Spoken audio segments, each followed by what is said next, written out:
ನಮಸ್ಕಾರ. ನಾನು doctor Karthik Rishi, radiation oncologist, Shri Shankara cancer hospital, Bengaluru. ಇವತ್ತು ನಾನು ನಿಮಗೆ ಥ್ರೋಟ್ ಕ್ಯಾನ್ಸರ್ ಬಗ್ಗೆ ಮಾಹಿತಿ ಕೊಡ್ತೀನಿ.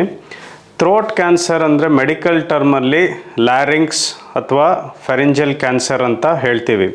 ಸೊ ಅದು ನಿಮಗೆ ಸುಮಾರು ಜನಕ್ಕೆ ಯಾರು ಸ್ಮೋಕಿಂಗ್ ಮಾಡ್ತಾರೋ ಅಥವಾ ಟೊಬ್ಯಾಕೊ, ತಂಬಾಕು, ಸಿಗರೆಟ್ಟು, ಬೀಡಿ ಈ ಥರ ಹ್ಯಾಬಿಟ್ಸ್ ಇರೋರಲ್ಲಿ ಹೆಚ್ಚಿಗೆ ಕಾಣಿಸ್ಕೊಳ್ಳುತ್ತೆ. ಸೊ ಥ್ರೋಟ್ ಕ್ಯಾನ್ಸರಲ್ಲಿ ಯೂಶ್ವಲಿ ಏನಾಗುತ್ತೆ ಅಂದರೆ, ಒಂದು ನುಂಗಬೇಕಾದ್ರೆ ಗಂಟ್ಲು ನೋವು ಇರುತ್ತೆ, ಎರಡನೇದು ಧ್ವನಿ ಬದಲಾವಣೆ ಆಗ್ಬೋದು. ಈ ಎರಡರಿಂದಾನು ಸಮಸ್ಯೆ ಆಗ್ಬೋದು. ಸೊ ಅದಕ್ಕೆ ನಾವು ಯಾವ ಟ್ರೀಟ್ಮೆಂಟ್ ಕೊಡ್ತೀವಿ, ಹೇಗೆ ಅಂತ ಇವತ್ತು ಮಾಹಿತಿ ಕೊಡ್ತೀನಿ ನಿಮಗೆ. ಥ್ರೋಟ್ ಅಂದಾಗ ನಾವು ಯೂಶ್ವಲಿ ಎರಡು ಕೆಲಸ ಮಾಡುತ್ತೆ. ಒಂದು ಮಾತು, ನಾವು ಏನು ಮಾತಾಡ್ತೀವೋ ಆ ಗಾಳಿನ ತೊಗೊಂಡು ಅದನ್ನು ವರ್ಡ್ಸ್ ಆಗಿ ಕನ್ವರ್ಟ್ ಮಾಡೋ ಕೆಲಸ ಒಂದು ಥ್ರೋಟ್ಗೆ. ಎರಡನೇದು ನುಂಗೋದು, ಫುಡ್ಡನ್ನು ಕರೆಕ್ಟಾಗಿ ಲಂಗ್ಸಿಗೆ ಹೋಗ್ದೇ ಹೊಟ್ಟೆಗೆ ಕಳಿಸೋ ಕೆಲಸ ಥ್ರೋಟಲ್ಲಿ ನಡೆಯುತ್ತೆ. ಸೊ ಇಲ್ಲಿ ಕೂಡ ಸುಮಾರು ಜನಕ್ಕೆ ಕ್ಯಾನ್ಸರ್ ಬರುತ್ತೆ. ಅದೇ ನಾನು ಹೇಳ್ದಂಗೆ ಈ ಸಿಗರೆಟ್ ಸೇರೋರಿಗೆ, ಬೀಡಿ ಸೇರೋರಿಗೆ, ತಂಬಾಕು ಯೂಸ್ ಮಾಡೋದು, ಡ್ರಿಂಕ್ಸ್ ಹೆಚ್ಚಿಗೆ ಮಾಡಿದ್ರೆ ಈ ಥರ ಎಲ್ಲ ಹ್ಯಾಬಿಟ್ಸ್ ಇರೋರಿಗೆ ಹೆಚ್ಚಿಗೆ ಕಾಣಿಸ್ಕೊಳ್ಳುತ್ತೆ. ಸೊ ಯೂಶ್ವಲಿ ಏನಾಗುತ್ತೆ ಅಂದರೆ, ಈ ಥ್ರೋಟಲ್ಲೇನೂ ಕೂಡ ಯೂಶ್ವಲಿ ವಾಯ್ಸು ಪ್ರಾಬ್ಲಮ್ ಇರೋರು ಮತ್ತು ಸ್ವಾಲೋಯಿಂಗ್ ಪ್ರಾಬ್ಲಮ್ ಎರಡನ್ನೂ ನಾವು ನೋಡ್ತೀವಿ. ಕೆಲವು ಜನಕ್ಕೆ ವಾಯ್ಸ್ ನಾರ್ಮಲ್ ಇರುತ್ತೆ, ಆದರೆ ಅವ್ರಿಗೆ ನುಂಗಬೇಕಾದ್ರೆ ತೊಂದರೆ ಆಗುತ್ತೆ. ಇನ್ನು ಕೆಲವು ಜನಕ್ಕೆ ನುಂಗಕ್ಕೇನು ತೊಂದರೆ ಇರಲ್ಲ, ಬಟ್ ಧ್ವನಿ ಬದಲಾವಣೆ ಆಗುತ್ತೆ. ಅಕ್ಕಪಕ್ಕ ಇರೋರು, ಮನೇಲಿರೋರು ಯೂಶ್ವಲಿ ಕೇಳ್ತಾರೆ, ಏನು ನಿಮ್ಮ ಧ್ವನಿ ಸ್ವಲ್ಪ ಚೇಂಜ್ ಆಗಿದೆಯಲ್ಲ ಅಂತ. ಆ ಥರ ಇದ್ದಾಗ ಡಾಕ್ಟ್ರ್ ಹತ್ರ ತೋರಿಸ್ಕೊಳ್ಳೋದು ಒಳ್ಳೆಯದು. ಇದರಲ್ಲಿ 3 ಟೈಪು ಟ್ರೀಟ್ಮೆಂಟ್ ಇರುತ್ತೆ. ಅದಕ್ಕೆ ಮುಂಚೆ ಈ ಥ್ರೋಟಲ್ಲಿ ಪ್ರಾಬ್ಲಮ್ ಬಂದಾಗ ಯೂಶ್ವಲಿ ENT ಡಾಕ್ಟರು ಅಥವಾ ಸರ್ಜನ್ನು ಈ ಥರ ಫಸ್ಟು ಚೆಕ್ ಮಾಡ್ತಾರೆ. ಅದು ಅರ್ಲಿ ಸ್ಟೇಜ್ ಇದ್ದರೆ ನಾನು ಹೇಳ್ದಂಗೆ ನಿಮಗೆ ನುಂಗಕ್ಕೆ ತೊಂದರೆ ಅಥವಾ ಧ್ವನಿ ಬದಲಾವಣೆ ಕಾಣಿಸ್ಕೋಬೋದು. ಇನ್ನು ಸ್ವಲ್ಪ ಅಡ್ವಾನ್ಸ್ಡ್ ಸ್ಟೇಜ್ ಹೋಯಿತು ಅಂದರೆ ಕತ್ತಲ್ಲಿ ಗಡ್ಡೆಗಳು ಕಾಣಿಸ್ಕೋಬೋದು. ಅದನ್ನು ಕೂಡ ಒಂದು ಸೈನ್. ಇನ್ನು ಕೆಲವು ಜನಕ್ಕೆ ಫಸ್ಟೇ ನುಂಗಕ್ಕೇನು ಪ್ರಾಬ್ಲಮ್ ಇರಲ್ಲ, ಧ್ವನಿ ಬದಲಾವಣೆ ಇರಲ್ಲ, ಆದರೆ ಕತ್ತಲ್ಲಿ ಗಡ್ಡೆ ಕಾಣಿಸ್ಕೊಳ್ಳುತ್ತೆ. ಆವಾಗ್ಲೂ ಅದು ಒಂದು ವಾರ್ನಿಂಗ್ ಸೈನ್ ಅಂತ. ಅದನ್ನು ಇಮಿಡಿಯೇಟಾಗಿ ನೀವು ಡಾಕ್ಟ್ರ್ ಹತ್ರ ತೋರಿಸ್ಕೊಳ್ಳೋದು ಒಳ್ಳೆಯದು. ಒನ್ಸ್ ನಾವು ಈ ಥರ ನೋಡಿದಾಗ ಯೂಶ್ವಲಿ ಗಂಟ್ಲೊಳಗಡೆ ಕ್ಯಾಮ್ರಾ ಹಾಕಿ ನೋಡ್ತೀವಿ ಏನು ಪ್ರಾಬ್ಲಮ್ ಇದೆ ಅಂತ.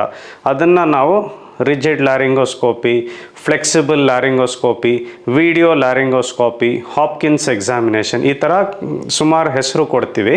ಬೇಸಿಕಲಿ ಏನು ಅಂದರೆ, ಕ್ಯಾಮ್ರಾ ಮೂಲಕ ಗಂಟ್ಲೊಳಗಡೆ ನೋಡ್ತೀವಿ ಏನು ಪ್ರಾಬ್ಲಮ್ ಇದೆ ಅಂತ. ಆಮೇಲೆ ಕತ್ತನ್ನು ಕೂಡ ನೋಡ್ತೀವಿ, ಗಡ್ಡೆ ಏನಾದರೂ ಇದೆಯಾ, ಎಷ್ಟು ದೊಡ್ಡ ಗಡ್ಡೆ ಇದೆ, ಹುಣ್ಣಾಗಿದೆಯಾ, ಗಡ್ಡೆ ಆಗಿದೆಯಾ, ಈ ಥರ ನಾವು ಫಸ್ಟು ಪರೀಕ್ಷೆ ಮಾಡ್ತೀವಿ. ಮಾಡಿಬಿಟ್ಟು ಅಲ್ಲಿಂದ ಒಂದು ಸಣ್ಣ ತುಂಡು ತೆಗೆದುಬಿಟ್ಟು ಟೆಸ್ಟಿಗೆ ಕಳಿಸ್ತೀವಿ. ಅದರಲ್ಲಿ ಪಾಸಿಟಿವ್ ಅಂತ ಬಂತು ಅಂದರೆ ಅದನ್ನು ನಾವು ಕ್ಯಾನ್ಸರ್ ಅಂತ ಹೇಳ್ತೀವಿ. ಈ ಕ್ಯಾನ್ಸರ್ ಆದಾಗ ಏನು ಟ್ರೀಟ್ಮೆಂಟ್ ಕೊಡ್ಬೋದು? ನಾವು ಯೂಶ್ವಲಿ ಒಂದು CT ಸ್ಕ್ಯಾನು ಅಥವಾ ಪೆಟ್ ಸ್ಕ್ಯಾನ್ ಮಾಡಿ ಎಷ್ಟು ಹರಡಿದೆ, ಕಾಯಿಲೆ ಬರೀ ಗಂಟ್ಲಲ್ಲೇ ಇದೆಯಾ ಅಥವಾ ಬೇರೆ ಕಡೆ ಹರಡಿದೆಯಾ, ಕತ್ತಲ್ಲಿ ಹರಡಿದೆಯಾ, ಮೈಯಲ್ಲಿ ಬೇರೆ ಕಡೆ ಹರಡಿದೆಯಾ ಅಂತ ನೋಡ್ತೀವಿ. ಸುಮಾರು ಜನಕ್ಕೆ ಇದು ಬೇರೆ ಕಡೆ ಹರಡಿರಲ್ಲ, ಬರೀ ಗಂಟ್ಲಲ್ಲಿ ಮತ್ತು ಕತ್ತಲ್ಲಿ ಮಾತ್ರ ಇರುತ್ತೆ. ಈ ಥರ ಇದ್ದಾಗ ವಾಸಿ ಮಾಡೋ ಸಾಧ್ಯತೆ ಹೆಚ್ಚಿಗೆ ಇರುತ್ತೆ. ಸೊ ಯಾವ treatment options available? Early stage throat cancer ಅಂದರೆ ಅರ್ಲಿ ಸ್ಟೇಜ್ ಲ್ಯಾರಿಂಜಲ್ ಕ್ಯಾನ್ಸರ್ ಅಂತ ಹೇಳ್ತೀವಿ. ನಮ್ಮ ಲ್ಯಾರಿಂಗ್ಸ್ ಅನ್ನೋದು ವಾಯ್ಸ್ ಬಾಕ್ಸು. ಆ ವಾಯ್ಸ್ ಬಾಕ್ಸು, ಧ್ವನಿಪಟ್ಟಿ, ಅದರಲ್ಲಿ ಸಣ್ಣದಾಗೆ ಗಾಯ ಆಗಿದ್ರೆ ರೇಡಿಯೇಷನ್ ಮೂಲಕನೇ ನಾವು ಅದನ್ನು ವಾಸಿ ಮಾಡ್ಬೋದು. ಇದು ಏನು ಅಂದರೆ, ನಾವು ಆರ್ಗನ್ ಪ್ರಿಸರ್ವೇಷನ್ ಅಥವಾ ಆರ್ಗನ್ ಕನ್ಸರ್ವೇಷನ್ ಅಂತ ಹೇಳ್ತೀವಿ. ಮುಂಚಿನ ಕಾಲದಲ್ಲಿ ಎಷ್ಟು ಈ ಥರ ಧ್ವನಿಪಟ್ಟಿ ಬಂದಾಗ ಧ್ವನಿಪಟ್ಟಿನ ಆಪ್ರೇಷನ್ ಮಾಡಿ ತೆಗಿಯೋರು. ಆವಾಗ ಏನಾಗುತ್ತೆ ಅಂದರೆ, ಕ್ಯಾನ್ಸರ್ ಗುಣ ಆದ್ರೂ ಕೂಡ ಆ ಮನುಷ್ಯನಿಗೆ ಜೀವನ ಪೂರ್ತಿ ಮಾತಾಡೋಕ್ಕಾಗೋದಿಲ್ಲ. ಇಲ್ಲಿ ಒಂದು ಹೋಲ್ ಇರುತ್ತೆ ಮತ್ತು ಲೈಫ್ ಪೂರ್ತಿ ಮಾತಾಡೋಕ್ಕಾಗಲ್ಲ. ಸೊ ಅದನ್ನು ನಾವು ಆರ್ಗನ್ ಕನ್ಸರ್ವೇಷನ್ ಅಂತ ಮಾಡಿದಾಗ ಆ ಧ್ವನಿಪಟ್ಟಿನ ಉಳಿಸ್ಕೊಂಡು ಕಾಯಿಲೆನೂ ಕೂಡ ವಾಸಿ ಮಾಡ್ತೀವಿ. ಅದನ್ನು ನಾವು ರೇಡಿಯೇಷನ್ ಮೂಲಕ ಮಾಡ್ಬೋದು. ಅದು ಅರ್ಲಿ ಸ್ಟೇಜಲ್ಲಿ. ಒಂಚೂರು ಅಡ್ವಾನ್ಸ್ಡ್ ಸ್ಟೇಜ್ ಆದಾಗ, ಸ್ಟೇಜ್ 1 ಅಥವಾ ಸ್ಟೇಜ್ 2 ಇದ್ದಾಗ ರೇಡಿಯೇಷನ್ ಮೂಲಕ ವಾಸಿ ಮಾಡ್ಬೋದು. ಅದೇ ಸ್ಟೇಜ್ 3 ಅಥವಾ ಕೆಲವೊಮ್ಮೆ ಅರ್ಲಿ ಸ್ಟೇಜ್ 4 ಅಂತ ಹೇಳ್ತೀವಿ. ಆವಾಗ ನಾವು ರೇಡಿಯೇಷನ್ ಜೊತೆಗೆ ಕೀಮೋಥೆರಪಿನೂ ಕೂಡ ಆ್ಯಡ್ ಮಾಡಬೇಕಾಗತ್ತೆ. ಎರಡನ್ನೂ ಕೊಟ್ಟಾಗ ನಿಮಗೆ ವಾಸಿಯಾಗೋ ಸಾಧ್ಯತೆ ಜಾಸ್ತಿ ಆಗುತ್ತೆ. ಇನ್ನು ಕೆಲವು ಜನಕ್ಕೆ ಬೇರೆ ದಾರಿ ಇರೋದಿಲ್ಲ, ಆಪ್ರೇಷನ್ ಮಾಡಲೇಬೇಕಾಗತ್ತೆ. ಸೊ ಕೆಲವು ಜನಕ್ಕೆ ಜಾಸ್ತಿ ಹರಡಿದಾಗ ಅಥವಾ ಕೆಲವು ಸಲ ಕಾಯಿಲೆಯಿಂದ ಧ್ವನಿ ಪಟ್ಟಿ ಕೆಲಸ ಮಾಡ್ತಿರಲ್ಲ, ಅದು ನೀವು ರೇಡಿಯೇಷನ್ ಕೊಟ್ಟರೂ ಪೂರ್ತಿ ಕೆಲಸ ಮಾಡೋ ಸಾಧ್ಯತೆ ಇರಲ್ಲ. ಆ ಥರ ಇದ್ದಾಗ ನಾವು ಅದನ್ನು ರೇಡಿಯೇಷನ್ ಮೂಲಕ ಪೂರ್ತಿ ಗುಣ ಮಾಡೋಕ್ಕಾಗೋದಿಲ್ಲ. ಸೊ ಸರ್ಜರಿ ಮಾಡಿಬಿಟ್ಟು ಆಮೇಲೆ ರೇಡಿಯೇಷನ್ ಕೊಡ್ತೀವಿ. ಸೊ ಈ ಥರ ಯಾವ ಸ್ಟೇಜಲ್ಲಿ ನಾವು ಕಾಯಿಲೆನ ಕಂಡುಹಿಡಿತೀವೋ ಅದ್ರ ಥರ ನಾವು ಟ್ರೀಟ್ಮೆಂಟ್ ಕೊಡಬೇಕಾಗತ್ತೆ. ಕೆಲವ್ರಿಗೆ ಬರೀ ರೇಡಿಯೇಷನ್ನು, ಕೆಲವ್ರಿಗೆ ರೇಡಿಯೇಷನ್ ಮತ್ತು ಕೀಮೋಥೆರಪಿ, ಇನ್ನು ಕೆಲವು ಜನಕ್ಕೆ ಸರ್ಜರಿ, ರೇಡಿಯೇಷನ್, ಕೀಮೋಥೆರಪಿ 3 ಬೇಕಾಗತ್ತೆ. ಸೊ ಡಾಕ್ಟರ್ ನಿಮಗೆ ಪರೀಕ್ಷೆ ಮಾಡಿಬಿಟ್ಟು ಕಾಯಿಲೆನ ಸ್ಟೇಜ್ ಮಾಡಿಬಿಟ್ಟು ನಿಮಗೆ ಯಾವ ಥರ ಟ್ರೀಟ್ಮೆಂಟ್ ಅಂತ ಅಡ್ವೈಸ್ ಕೊಡ್ತಾರೆ. ಸೊ ರೇಡಿಯೇಷನ್ ಅಂದರೆ ಏನು ಥ್ರೋಟ್ ಕ್ಯಾನ್ಸರಲ್ಲಿ ಅಂದರೆ, ರೇಡಿಯೇಷನ್ನು ಎಕ್ಸ್ರೇ ಟ್ರೀಟ್ಮೆಂಟು. ಹೇಗೆ ನೀವು ಎದೆ ಎಕ್ಸ್ರೇ ಮಾಡಿಸ್ತೀರೋ ಅದೇ ಥರ ಎಕ್ಸ್ರೇ ಟ್ರೀಟ್ಮೆಂಟ್.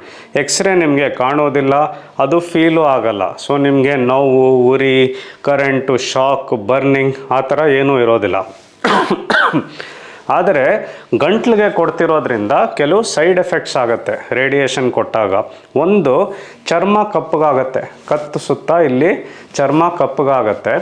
ಎರಡನೇದು ಮುಖ್ಯವಾಗಿ ಗಂಟ್ಲೊಳಗಡೆ ಹುಣ್ಣಾಗತ್ತೆ. ಆ ಹುಣ್ಣಾದಾಗ ನಿಮಗೆ ನಾರ್ಮಲ್ ಫುಡ್ಡು ತಿನ್ನೋಕ್ಕಾಗೋದಿಲ್ಲ. ಗಟ್ಟಿ ಪದಾರ್ಥ, ತುಂಬ ಬಿಸಿ ಇರೋದು, ತುಂಬ ಖಾರ ಇರೋದು ತಿನ್ನೋಕ್ಕಾಗಲ್ಲ. ಸೊ ಆದಷ್ಟು ನೀವು ಸಾಫ್ಟ್ ಫುಡ್ಡು, ಲಿಕ್ವಿಡ್ಡು ಈ ಥರ ಜಾಸ್ತಿ ತೊಗೋಬೇಕಾಗತ್ತೆ. ಜೈಸೆ ಗಂಜಿ, ಹಾಲು, ಎಳ್ನೀರು, ಮಜ್ಜಿಗೆ, ಜ್ಯೂಸ್ ಈ ಥರ ಹೆಚ್ಚಿಗೆ ತೊಗೋಬೇಕಾಗತ್ತೆ. ಬಟ್ ಏನಂದರೆ ಈ ಸೈಡ್ ಎಫೆಕ್ಟ್ಸ್ ಎಲ್ಲ ಟೆಂಪ್ರರಿ. ಆ ಕಪ್ಪಗಿರೋದು ಕತ್ತಲ್ಲಿ ನಾರ್ಮಲ್ ಆಗುತ್ತೆ, ಆ ಹುಣ್ಣು ಹೋಗ್ಬಿಡುತ್ತೆ. ಸೊ ಆಮೇಲೆಲ್ಲ ನಾರ್ಮಲಾಗಿ ತಿನ್ಬೋದು. ಮೂರನೇ ಸೈಡ್ ಎಫೆಕ್ಟ್ ಏನು ಅಂದರೆ ಸ್ವಲ್ಪ ವಾಯ್ಸ್ ಕಮ್ಮಿ ಆಗುತ್ತೆ. ಸೊ ಆವಾಗ ರೇಡಿಯೇಷನ್ ಕೊಟ್ಟಾಗ ಗಂಟ್ಲಲ್ಲಿ ಸ್ವಲ್ಪ ಊತ ಆಗೋದ್ರಿಂದ ವಾಯ್ಸು, ಧ್ವನಿ ಕಮ್ಮಿ ಆಗುತ್ತೆ. ಅದು ಹೆದರ್ಕೋಬಾರ್ದು. ಸುಮಾರು ಪೇಷಂಟ್ಸು ನನಗೆ ಚೆನ್ನಾಗಿ ಮಾತಾಡ್ತಾ ಇದ್ದೆ, ರೇಡಿಯೇಷನ್ ಕೊಟ್ಟ ಮೇಲೆ ಮಾತಾಡೋಕ್ಕಾಗ್ತಿಲ್ಲ ಅಂತಾರೆ. ನಾವು ಅವಾಗ ಹೇಳ್ತೀವಿ ಇದು ಕೂಡ ಟೆಂಪ್ರರಿ. ಟ್ರೀಟ್ಮೆಂಟ್ ಕೊಡಬೇಕಾದ್ರೆ ಈ ಸಮಸ್ಯೆ ಕಾಣಿಸ್ಕೋಬೋದು. ಟ್ರೀಟ್ಮೆಂಟ್ ನಿಲ್ಲಿಸಿದ ಮೇಲೆ ನಿಮ್ಮ ಧ್ವನಿ ವಾಪಸ್ ನಾರ್ಮಲಿಗೆ ಬಂದ್ಬಿಡುತ್ತೆ, ಹೆದರ್ಕೋಬಾರ್ದು. ಸೊ ಈ ಥರ ರೇಡಿಯೇಷನ್ನು ಮತ್ತು ಕೀಮೋಥೆರಪಿ ತೊಗೊಂಡ್ರೆ ವಾಸಿ ಆಗೋ ಚಾನ್ಸಸ್ ಚೆನ್ನಾಗಿರುತ್ತೆ.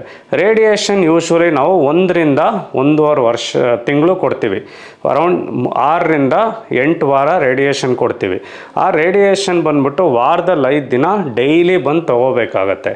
ಡೈಲಿ ಒಂದು 10 ನಿಮಿಷ ಟ್ರೀಟ್ಮೆಂಟ್ ಇರುತ್ತೆ. ಅಡ್ಮಿಟ್ ಏನು ಆಗೋದು ಬೇಕಿಲ್ಲ. ನೀವು ಎಲ್ಲಿ ಮನೆ ಇರ್ತೀರೋ ಅಲ್ಲಿಂದ ಬಂದು ತೊಗೊಂಡು ಹೋಗ್ಬೋದು. ವಾರದಲ್ಲಿ ಒಂದು ಸಲ ಕೀಮೋಥೆರಪಿ ಇರುತ್ತೆ. ಸೊ ಈ ಥರ ರೇಡಿಯೇಷನ್ನು ಮತ್ತು ಕೀಮೋಥೆರಪಿ ಒಟ್ಟಿಗೆ ತೊಗೊಂಡಾಗ ವಾಸಿ ಆಗೋ ಚಾನ್ಸಸ್ ಚೆನ್ನಾಗಿರುತ್ತೆ.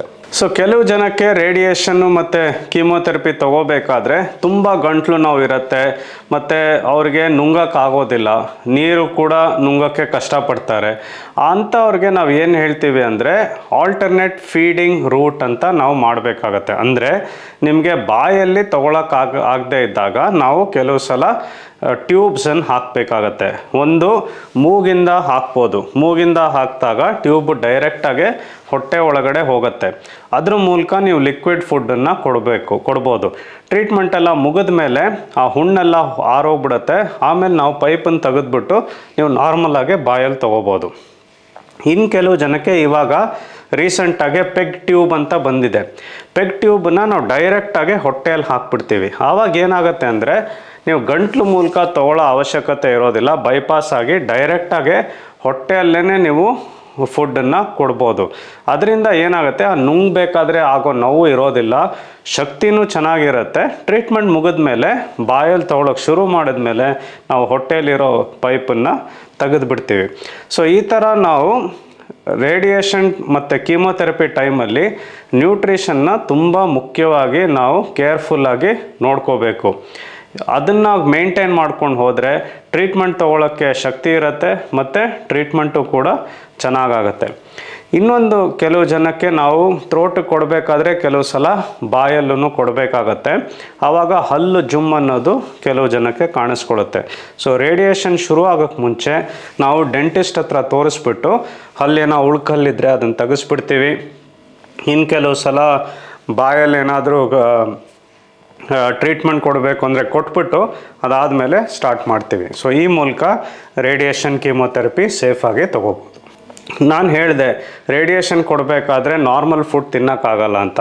ಸೊ ಅದಕ್ಕೆ ನಾವು ಡಯಟಿಷಿಯನ್ನು ಮತ್ತು ನಿಮಗೆ ಹೈ ಪ್ರೋಟೀನು ಲಿಕ್ವಿಡ್ ಯಾವ ಥರ ತೊಗೋಬೇಕು ಅದಕ್ಕೆಲ್ಲ ನಾವು ನಿಮಗೆ ಗೈಡ್ ಮಾಡ್ತೀವಿ. ಸೊ ದ್ಯಾಟ್ ನಿಮಗೆ ಟ್ರೀಟ್ಮೆಂಟ್ ಟೈಮಲ್ಲಿ ಶಕ್ತಿ ಇರುತ್ತೆ. ನ್ಯೂಟ್ರಿಷನ್ ಮೇಂಟೈನ್ ಮಾಡಿ ಶಕ್ತಿ ಇತ್ತು ಅಂದರೆ ನೀವು ತುಂಬ ಸಲೀಸಾಗಿ ಟ್ರೀಟ್ಮೆಂಟನ್ನು ಕಂಪ್ಲೀಟ್ ಮಾಡ್ಕೋಬೋದು. ಸೊ ಈ ಥರ ರೇಡಿಯೇಷನ್ ಮತ್ತು ಕೀಮೋಥೆರಪಿ ಥೆರಪಿಯಿಂದ ವಾಸಿ ಮಾಡ್ಬೋದು. ಫಸ್ಟ್ ಏನು ಅಂದರೆ ಥ್ರೋಟ್ ಕ್ಯಾನ್ಸರ್ನ ಅವಾಯ್ಡ್ ಮಾಡೋಕ್ಕೆ ಮ್ಯಾಕ್ಸಿಮಮ್ ಪ್ರಯತ್ನ ಮಾಡಬೇಕು. ತಂಬಾಕು ತೊಗೊಳ್ಳೋರು ನಿಲ್ಲಿಸ್ಬೇಕು, ಸ್ಮೋಕಿಂಗ್ ಮಾಡೋರು ನಿಲ್ಲಿಸ್ಬೇಕು. ಸೊ ಈ ಮೂಲಕ prevention is better. So but ಅಂದರೂ ಯಾರಿಗಾದರೂ ಕ್ಯಾನ್ಸರ್ ಕಾಣಿಸ್ಕೊಳ್ತು ಅಂದರೆ ಆವಾಗ ನೀವು ರೇಡಿಯೇಷನ್ನು ಮತ್ತು ಕೀಮೋಥೆರಪಿ ಮೂಲಕ ವಾಸಿ ಮಾಡ್ಬೋದು. Thank you very much.